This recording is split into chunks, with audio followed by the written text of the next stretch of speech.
Hey, what's up, guys? It's Coffin. This one's a story sent in by someone on Reddit about their hiking trip in the Appalachians gone horribly wrong. Make sure to grab your coffee and snacks and enjoy the video.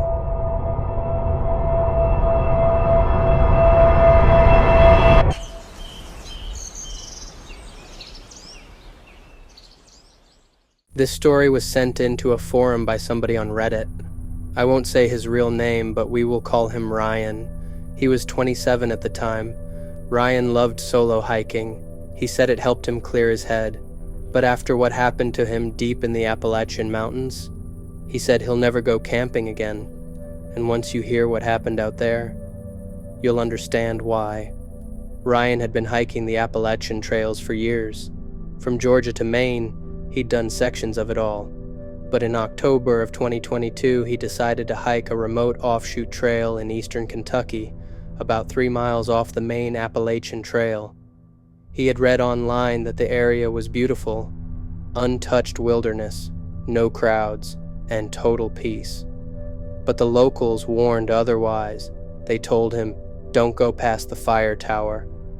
When he asked why, they just shook their heads. One man at the gas station simply said, "Things live in them woods that ain't right." Ryan thought it was just superstition, old stories, so he ignored it. The first day of hiking was normal. The trail was quiet, the air crisp. He reached the old fire tower they mentioned around noon. It was rusted, broken in half, like lightning had struck it. Still, nothing felt any different to him. He traveled quite a while before setting up camp. Trying to get far away from this tower, locals claimed was bad news. He reached a flat spot in a little opening in the trees, perfect for a tent setup. It seemed like it was meant to be. He sat his backpack down, got his essentials out, and started loading it all into his tent. It had been a long day, so he wanted to get some rest soon and head out the next morning. But that night, while setting up camp, Ryan started hearing what he called laughing. Not like someone laughing at a joke.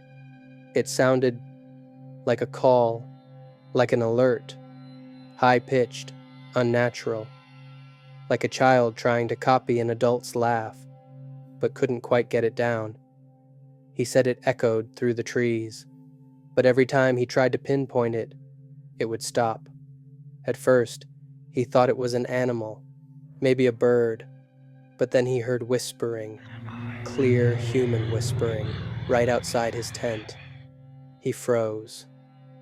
"It's like they were just watching me," he said. "They weren't trying to break in, just waiting." Ryan stayed up for most of the night with only a small pocket knife in hand. Around 2 a.m., Ryan finally fell asleep, but only for maybe 15 minutes. He woke up to a soft rustling sound. He sat up. Everything was pitch black. Then, crack. A branch snapped right outside the tent. Ryan grabbed his flashlight and knife that were laying right beside him, unzipped the tent slowly, and pointed the light into the trees. Nothing. Just forest. But then, on the far edge of his flashlight beam, he saw someone crouched behind a tree, naked, pale, their eyes glowing slightly from the reflection, matted hair, elbows bent backwards. The way their arms looked were that of a gorilla, like they walked on all fours. He said it wasn't just one person either, it was 3 of them, all crouched, watching him, smiling. He backed up into the tent, his heart pounding, but suddenly they started screaming, all at once, not yelling, screaming, like animals being slaughtered, but human-like. They charged the tent. Ryan didn't wait. He burst out of the back of the tent, slicing the fabric open with his knife, and sprinted into the woods with just his flashlight and a small bottle of water. He didn't stop running for miles.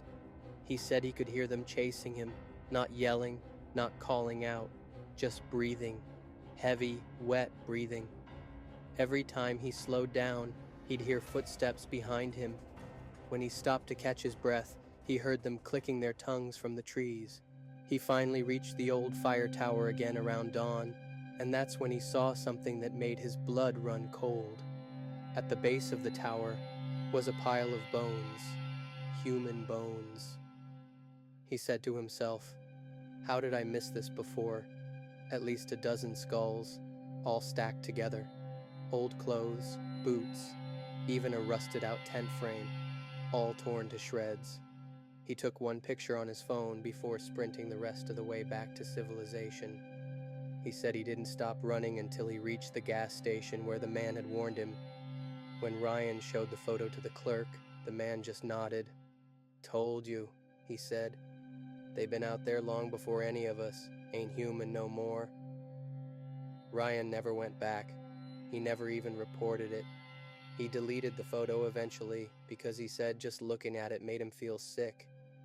To this day, he swears what he saw were feral people. He says those people, or whatever they weren't just surviving. They were hunting, waiting, and watching. They'd been lost to time, nobody to hurt them, and nobody to help them. So if you ever find yourself hiking deep in the Appalachian Mountains and hear an old story from a few local, chances are you'd be better off staying home.